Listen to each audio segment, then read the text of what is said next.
Tacit discords incoming. Stay alert, everyone.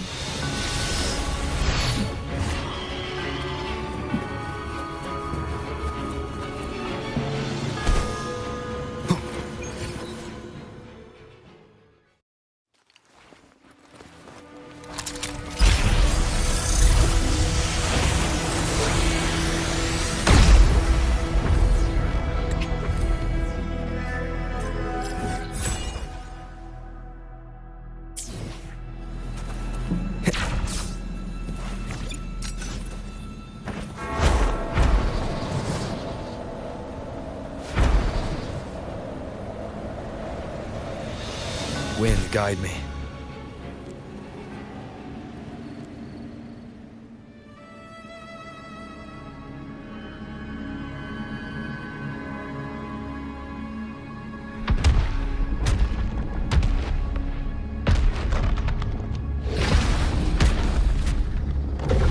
Oh, Divinity above, please have mercy on me.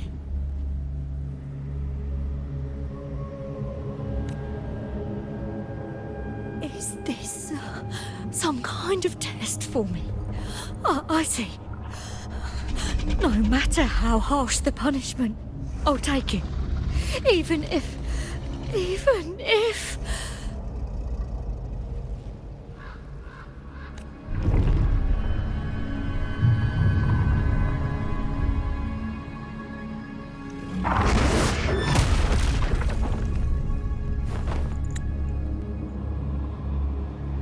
if it means death? We've never done anything that warrants paying with our lives.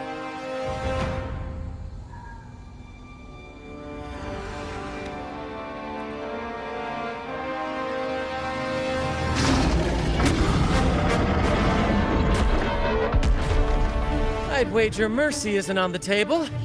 However,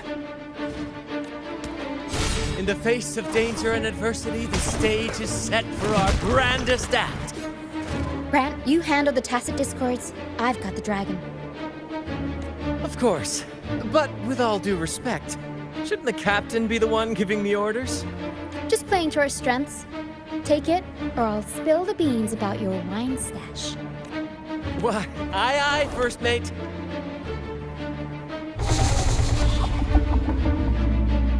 It's time to pay for what you've done, Dragon of Dirge.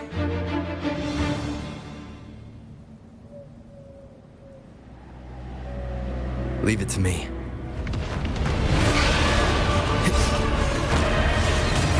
No hesitation. Arrow. Yeah?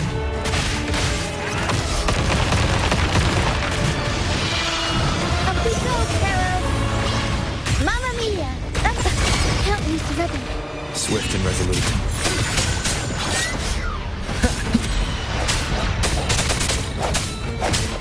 Strike and shatter, one with the sounds.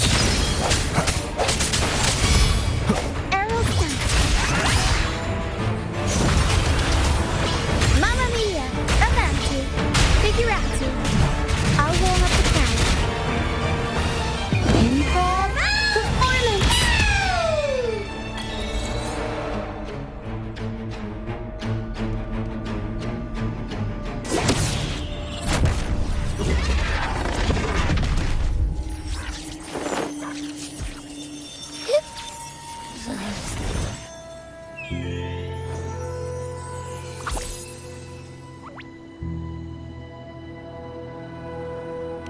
Of course! You think that little lizard could take me down? I just took a nap after eating its frequency.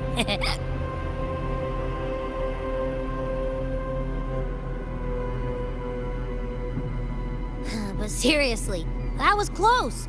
The fire it breathed almost singed your hair. Good thing I was here to back you up. As soon as I realized it was a Tacit discord, I went for it and ate its frequency. Piece of cake. But I swear, I chewed it up, but it was hard to swallow. It wasn't the taste, you know? More like my digestion's been a mess lately.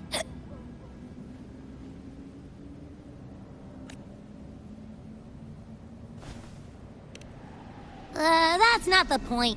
The real deal is, I found something crazy in its frequency. You said you somehow experienced empathy with the tacit discord back in Jinzhou, right? How about trying that again with this guy?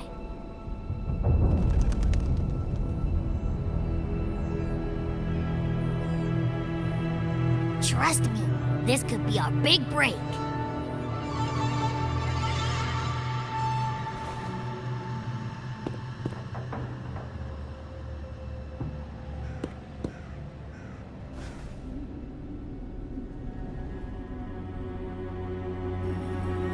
Gehenna, a wretched soul mourned by none.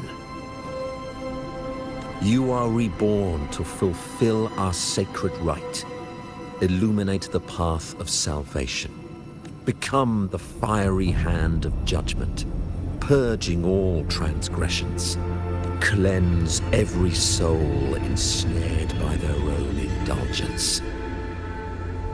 Those who cannot withstand the trial by fire shall forever be barred from our pure land.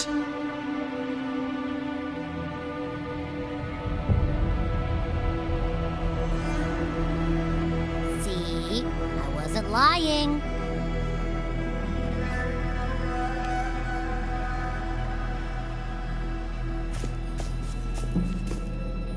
Tacit discord's frequencies are perpetually fading, inching toward their end. Their only way to maintain their existence is to consume other frequencies as food. The dark tide and mist enveloping this isle have drawn in countless tacit discords. Their frequencies should have been enough to feed the dragon. If what you saw is true, then the Order must have used some trick to control the dragon, making its frequency fade away faster than it should. That means they could be responsible for why the dragon began attacking all living beings, including humans. In time, it ended up becoming a harbinger of death. I found this during the previous battle. It seems the Fraxidus had their hand in this case as well.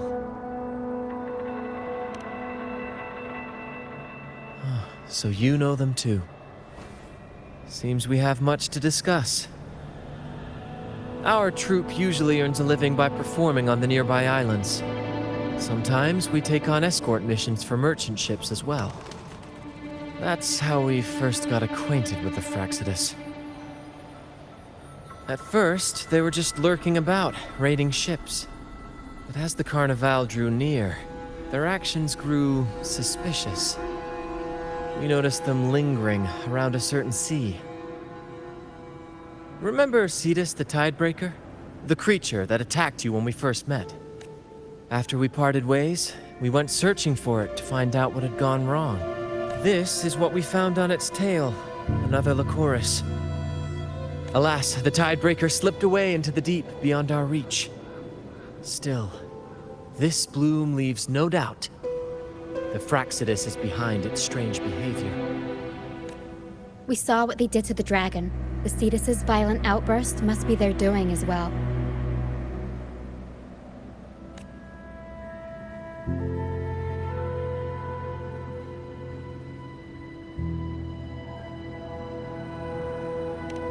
They say the Carnival is a ceremony to resonate with the Sentinel. Those who claim the laurel may be graced with a miracle, a direct communion with the divine. At first, we thought you were merely a curious traveler, intrigued by the Carnival and our Sentinel. But now, seeing how far you've come, there's more to your quest, isn't there? Our troop has always sought the laurel, and we won't sit back while others threaten the Carnival. If they're your foes, then our paths align. Remember I mentioned one of ours who once claimed the laurel? He wasn't with us when we first met. But once we reach our base, you can speak with him about the Sentinel. It won't be long now. After such an adventure, a well-earned rest awaits.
Here we are, ladies and gentlemen. Allow me to present to you our sanctuary. A haven for all the surviving fools at the edge of the world.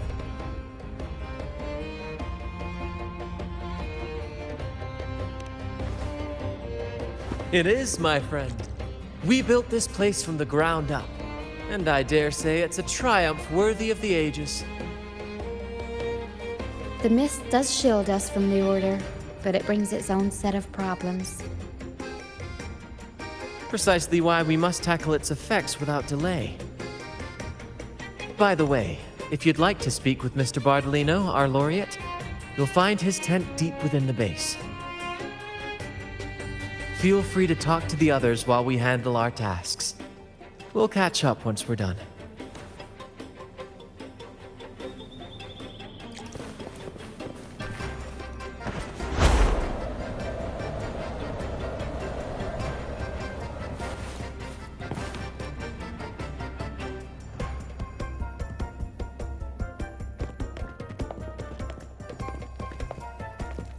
Relax, young man. Life's only just unfurling its sails for you. Why sit there like one of those dour statues in the Order's halls? Don't be afraid to show a little spark. I was just thinking about my future. Is Raguna truly lost to me forever? Some have found their way back, but under the Order's watchful eye. Is that really what you want?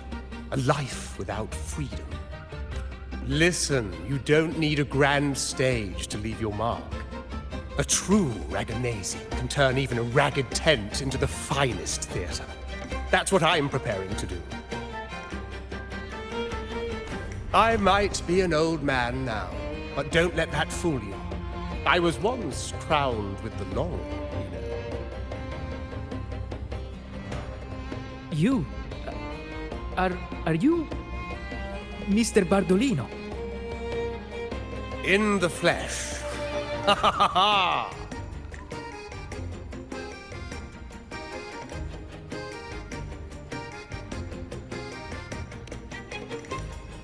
As I took my final bow on stage, a bright light pierced through the clouds, shining down from the sky. And then, a radiant laurel descended upon me, and I heard a voice. It was the Sentinel's voice, ringing in my head. I asked them a question that had puzzled me since childhood. The ultimate philosophical riddle. What should I eat tonight? And they answered. The body is the temple of the mind. To keep your mind sharp, do consume healthy food, such as the Loris salad. But why Laura's salad? I was baffled, and the meaning still eludes me to this very day. I've never been quick-witted, though. The Order's doctrines never quite took hold. But why did a blessed laureate like you get banished by the Order? Back when I won the laurel, Raguna was led by the Holy Maiden. She promoted all sorts of grand celebrations during the Carnival, an unceasing tide of revelry. Stages sprang up on every corner of the city, performances, dancing. Some performers wove their critiques into their acts, sharp as she was. Those were the golden days, my friend. The Holy Maiden once said that if she were to leave this world, she'd want no majestic tomb or solemn funeral, but the grandest carnival as her final farewell. And then, she really did leave us. The current Primus took her place, and in the name of mourning the Holy Maiden, issued all sorts of bans on the Carnival.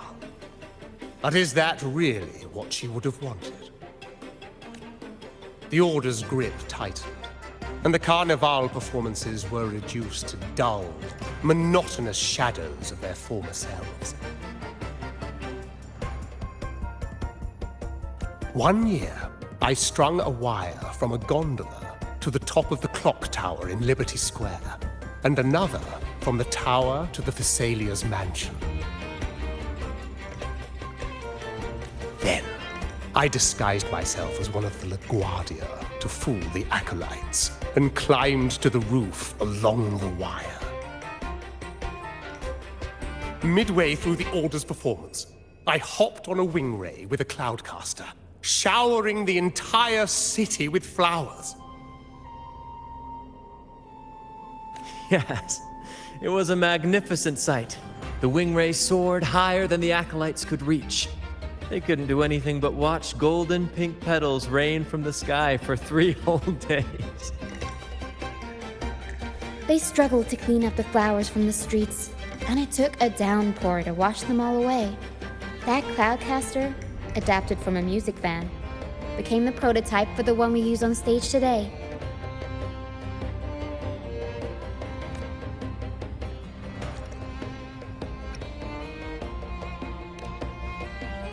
But that's all in the past. To this day, I'm still not sure what crime they pinned on me. Maybe walking the wire without protection? Anyway, I'm just an old relic now. But you lot, you're the main characters of this era, facing down every obstacle with fire in your bellies. But isn't our fate already sealed? Without the so-called salvation the Order preaches, we're doomed to our banishment.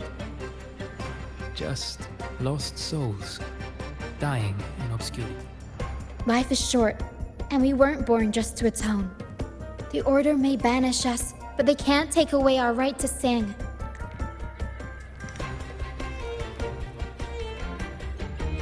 Death is one of many possible ends, but it's certainly not the worst. Perhaps being forgotten is what the Order wanted for us. They want to erase all traces of our existence, grind us into dust and drag us into the abyss. But we'll fight the tide and live our lives to the fullest. Members of the troupe may come and go, but they never truly left us. Their deeds and songs are passed down through the ages. One day, our voices will echo across every land. Our words will reach every corner of the world. And by then, even the tacit discords in the stormy sea will know our names. That's the spirit, boy! Even if I can't earn myself a proper title, I'll become Rinasita's most enigmatic legend. When I'm gone, I'll leave behind a coffin that sings. Or maybe turn into a lark, singing every day and night.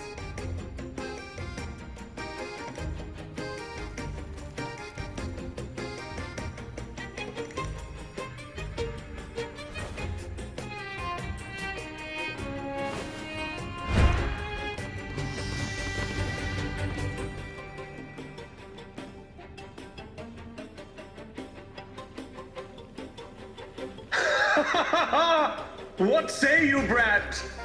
Do you like this stage design? It could be used for this year's carnival.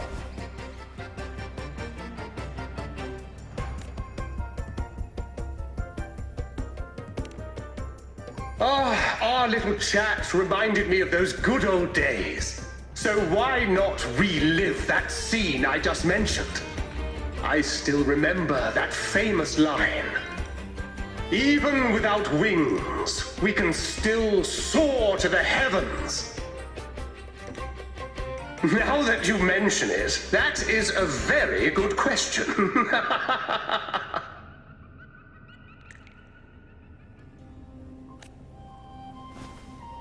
Please don't mind him. We like our performances big and bold, after all.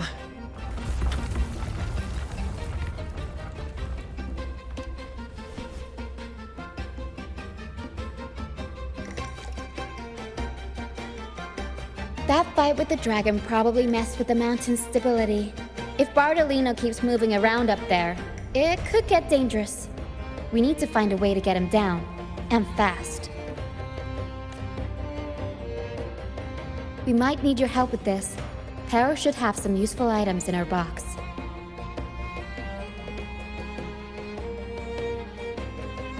We've got a cloudcaster that can conjure up some fluffy cloud cushions. They'd make the perfect, but some of its parts have been borrowed by other troop members.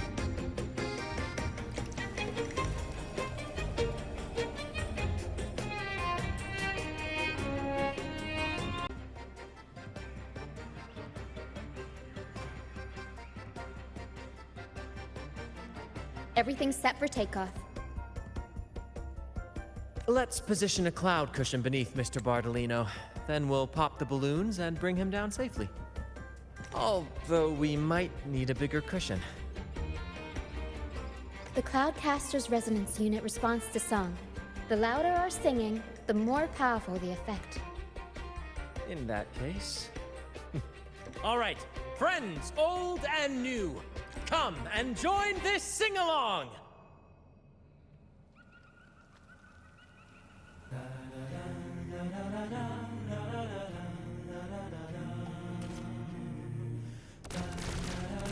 Bullseye! How about showing off that it almost done?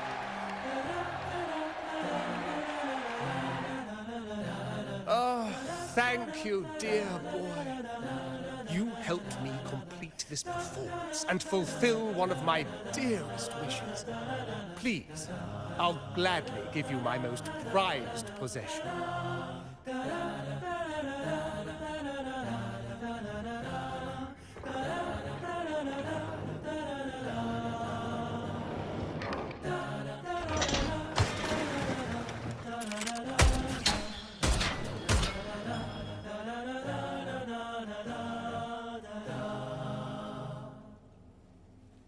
Apologies for my late arrival to such a magnificent performance. Did I miss anything? Oh my, oh my. What an honor to witness the beauty of our generous benefactor. Thank you. You flatter me. The family's protection extends to all who stand by us. Might I say what a pleasure it is to see you again, Miss Carlotta. You have my heartfelt gratitude.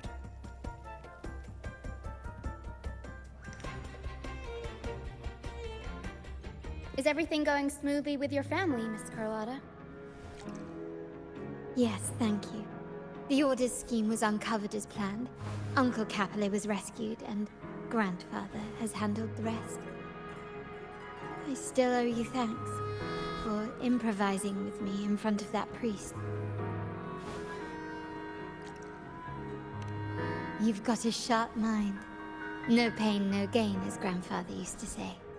I'm pleased we're on the same page.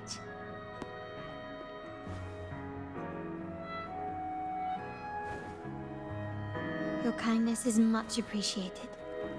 The Montellis won't forget this.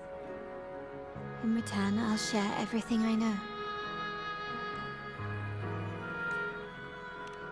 I believe you've noticed that the Order has been undermining the family under the guise of its doctrines. Alienation, monopolization, just a few tricks up their sleeve. Their true motives, however, run deeper. Their alliance with the Fraxidus speaks volumes. While we don't know the full extent of their conspiracy, one thing is clear. Their sights are set on this year's carnival. The carnival is likely where you'll find clues about the Sentinel.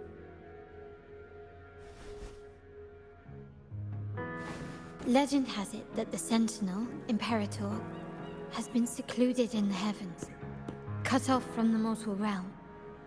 The last record of the Sentinel is from the Carnival a decade ago. At that time, the entire city was shrouded in mist. Ghosts roamed the streets. A dragon roared from the sky, and a sea behemoth raged, summoning towering waves.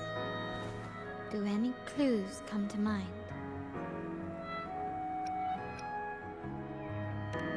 The mist might be coming from the remnant clouds in the Nimbus Sanctum. Lorelei has the power to purify and control them, but the Fraxidus interfered. Remnant clouds corrupted by evil will disrupt Echo's frequencies. If the mist had spread to the city, it would have stirred the echoes into chaos.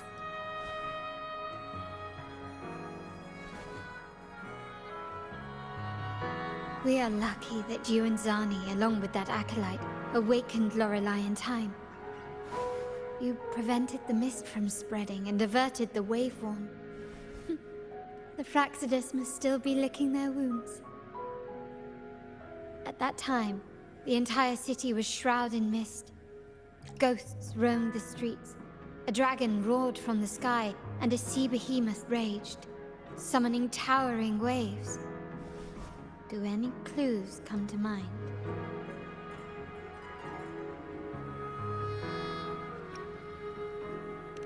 The Order has allied with the Fraxidus to control the dragon. From what I saw when I connected with its frequency, they might be planning to command it to attack Raguna during the Carnival.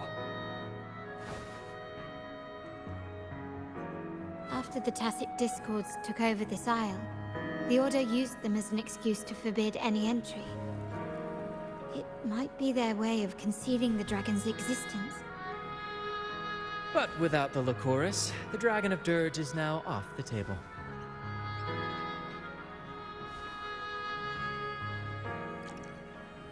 At that time, the entire city was shrouded in mist. Ghosts roamed the streets. A dragon roared from the sky, and a sea behemoth raged, summoning towering waves. Do any clues come to mind?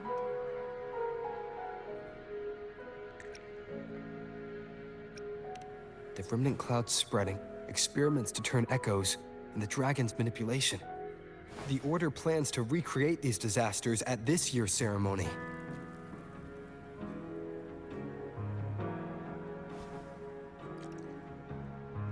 The Order and the Fraxidus are allies. To prevent the Carnival's sabotage, we must stop them. But what is their motive?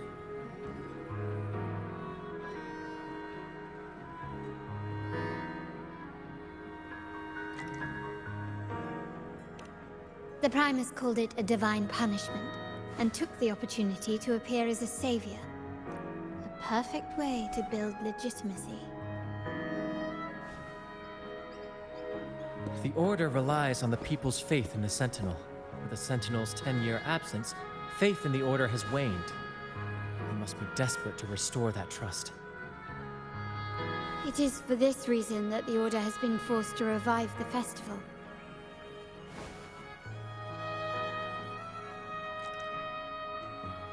Let's consider the implications. If the Carnival proceeds unhindered, how would it affect the Order?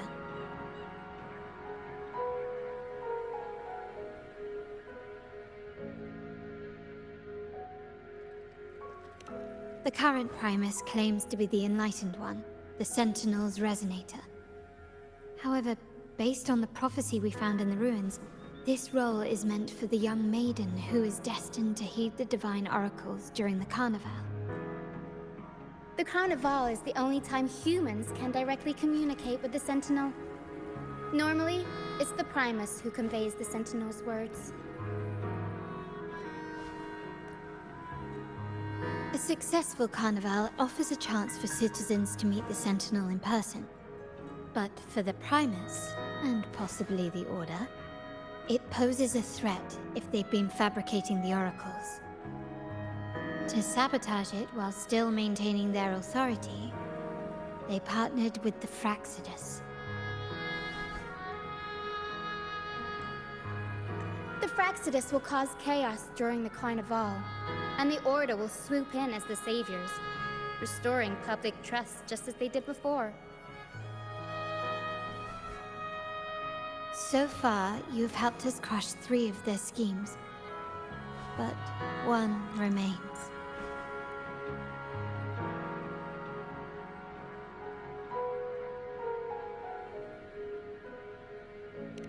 We have evidence that the Cetus is being manipulated, and the Fraxidus are setting up their final plan.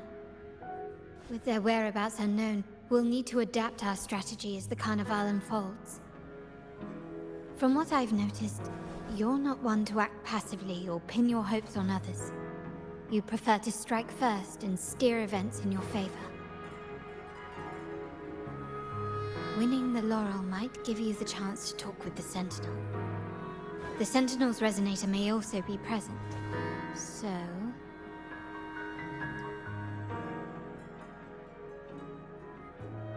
Our aim has always been clear.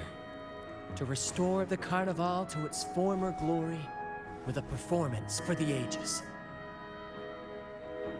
If the Divine truly exists, would they wish to see their people living without freedom? Or witness a festival twisted into a tool for tyrants? If we win the laurel, we'll show that such punishment is absurd. But if that's truly their design, we shall break those divine shackles ourselves. Whether divinity exists or not, we will fight for Raguna's freedom, where everyone has the right to live and pursue a future of their own choosing. The Montellis share this vision. Only in a free society can a fair and open market thrive.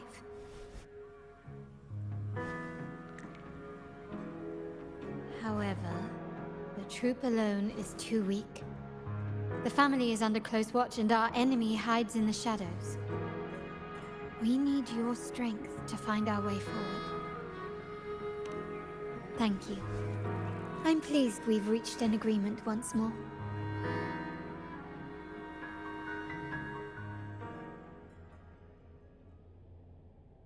All right. What should we do now? Any plans?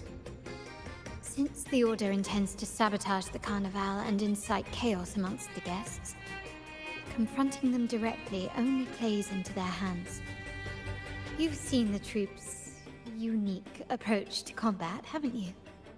That's precisely why we're allies with them. We will turn any disturbances into a theatrical performance. I can see our friend here is still a bit confused. No worries, my dear boy. We'll have a quick rehearsal before the Carnival begins. Speaking of which, Ms. Carlotta, would you honor us by joining our performance? Me? I do have some stage experience, though I must We don't know what challenges we'll face, so your help will be needed, Miss Carlotta. Plus, it's a chance for you to get to know our methods. If you insist. Wonderful! As the festivities continue, if you're both ready, please join us on the stage of the troop liner.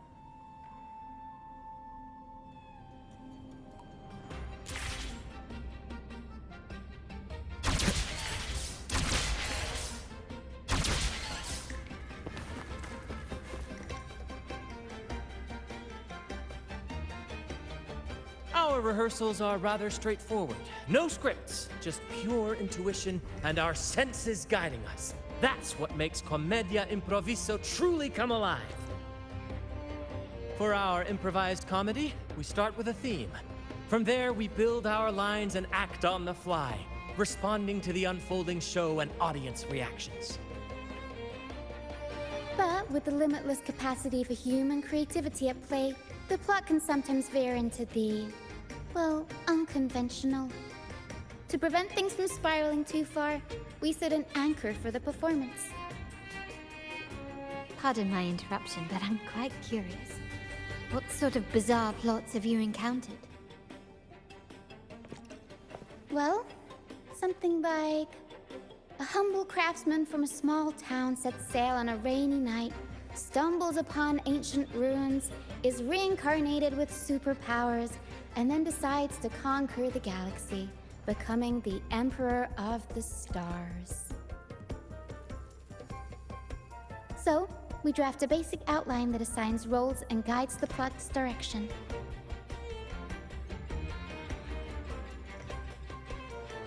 And this time, our outline is: a kingdom is attacked, monsters run rampant, and the Demon King has kidnapped the Holy Maiden. A few brave heroes accept the minister's quest to defeat the Demon King and rescue her.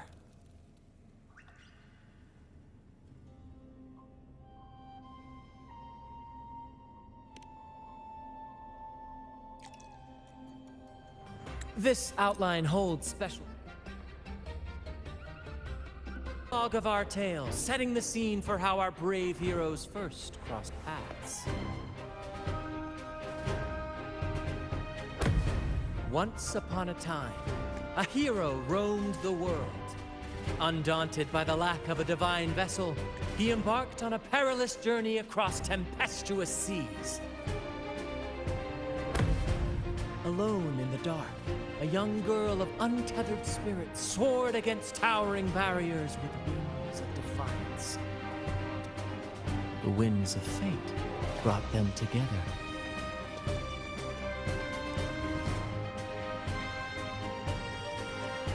As the world teetered on the brink of absolute darkness, they found solace in each other's gaze. Together they became unshakable allies, standing strong against the tides of fate.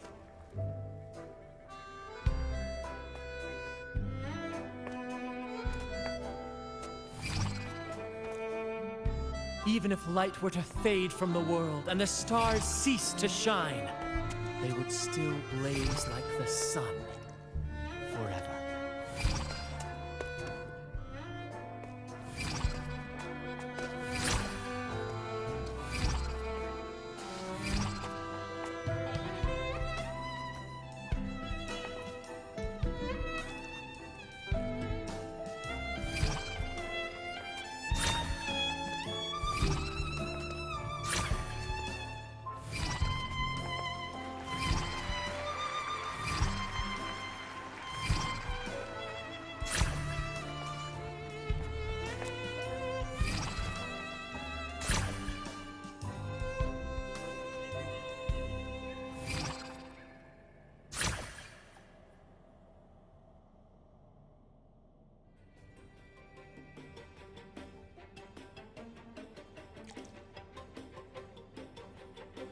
Bravo! Bravo!